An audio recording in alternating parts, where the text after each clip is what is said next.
Queremos darles la bienvenida a esta reunión que está preparando Marcos Escudero, que es un equipo de personas profesionales que están organizando desde julio de 2020 163 reuniones, diálogos. El tema es el sistema alimentario boliviano. Acá vamos a pretender buscar respuestas a 5 preguntas. ¿Cómo es el sistema agroalimentario en Bolivia? ¿Cuáles son las características que tiene? ¿Cuáles son sus principales problemáticas?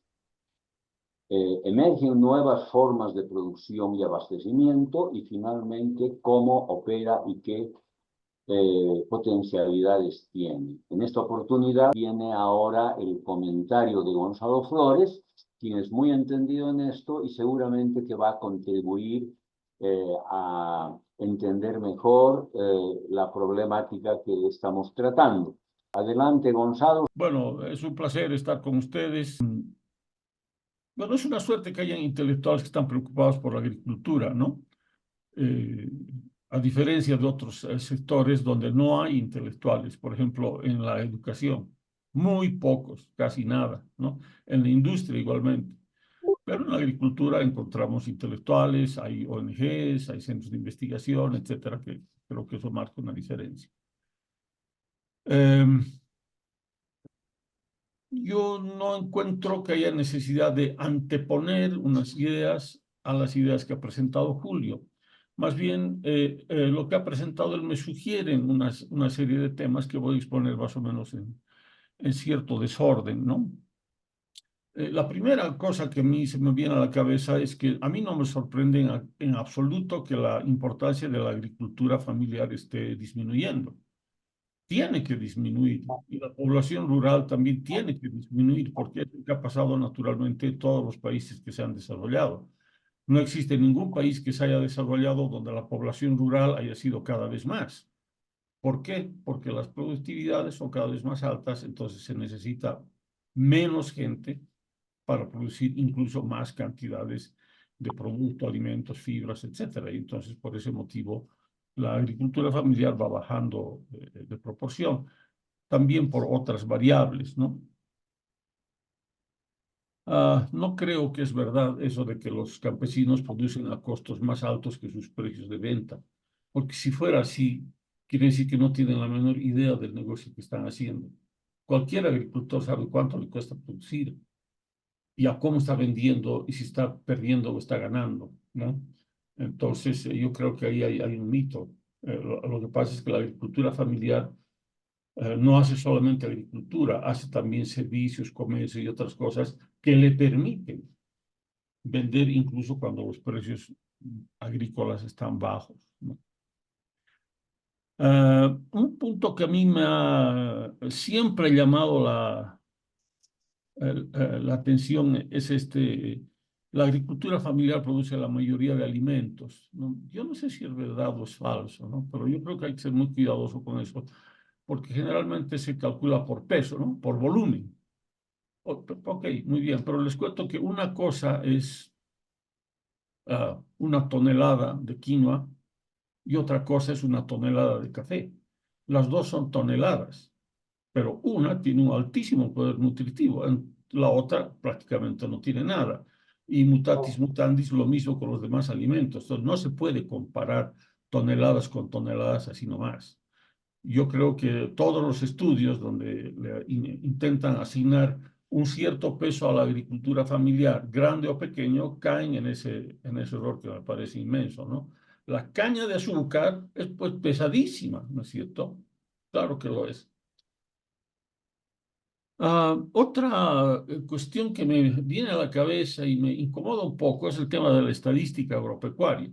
Obviamente no tenemos otra fuente que el INE y el Ministerio de Agricultura, pero a mí me parecen fuentes muy poco confiables. Si ustedes entran a sus páginas y buscan los métodos por los cuales se han encontrado los números no los van a hallar. Yo conozco muy bien el caso de la quinoa porque he sido productor de semilla de quinoa hasta hace poco, ¿no? Si ustedes buscan, van a encontrar unas cifras de superficie, de producción, etcétera, ¿no? A ver, ¿dónde está la información? ¿Cómo han llegado a esa superficie? No hay memorias técnicas ni de imágenes satelitales, ni de aerovuelos, ni de reconocimientos de campo, ni de sondeos con organizaciones, ni de encuestas, ni de absolutamente nada que permita determinar una superficie, ni las memorias de cálculo. Entonces, uno se da cuenta de que está hablando con unos números completamente figurados. Y yo creo que esa enfermedad afecta a toda la estadística y la enfermedad no ha sido curada por el censo agropecuario del 2013, pero más bien que ha sido empeorada y después agudizada más todavía con el sistema de control de precios introducido por la ministra Susana Rivero. Entonces ahí hay un trabajo pendiente para el país, es transparentar, limpiar y hacer muy confiable y creíble el sistema de generación de estadísticas. ¿Cuáles deberían ser las políticas de apoyo a la agricultura en general, ¿no? A ver, el dinero que tiene el gobierno se puede gastar en tres cosas. O se puede gastar en apoyo directo al productor, o se puede gastar en el apoyo a los precios de mercado, o se puede gastar en el apoyo a los servicios generales de la agricultura, como investigación, infraestructura, capacitación, extensión y esas cosas, ¿no? En Bolivia, la gran mayoría del dinero que gasta el gobierno lo gasta en apoyo directo al productor y en apoyo a los precios de mercado, que son las dos vías menos eficientes. En la primera, el gobierno le compra insumos a los productores y se los da. En la segunda, da dinero, por ejemplo, a través de subsidios, para mantener bajos los precios de ciertos productos. Y de esa manera introduce unas distorsiones terribles en la economía agrícola y en la economía en general y causa un precio muy alto que el gobierno no paga con su dinero, sino con nuestro dinero, porque el gobierno no tiene dinero propio, es solo un administrador del dinero de los ciudadanos, ¿no? ¿Qué debería hacer el gobierno? ¿Y qué no debería hacer? Yo creo que, a ver, empezando por lo que no debe hacer el gobierno. Lo primero que no debe hacer es decirles a los agricultores qué tienen que producir. Esa es una decisión de las familias, de las empresas. El gobierno no debe meterse a especificar eso. Segundo, no debería interferir con los precios, porque al hacerlo está causando los problemas que ya he descrito. Siguiente, no debería interferir con el comercio exterior. Actualmente, si quieres exportar, tienes que cumplir un montón de requisitos, regulaciones, permisos, certificaciones, etcétera, para poder exportar y después tienes que esperar un montón de tiempo para que te entreguen tu dinero. Y lo mismo para importar. Hay muchas restricciones, ¿no? Las subvenciones de las cuales hemos recibido, yo creo, una explicación muy interesante, son sumamente dañinas porque en algún momento el gobierno va a perder la capacidad de pagar y en ese momento los precios van a tener que reflejar la escasez verdadera de las cosas y ahí nos vamos a ver, porque la gente va a empezar a protestar, pero no va a protestar contra los que tomaron las decisiones equivocadas, van a protestar contra los que están sincerando los precios con la realidad.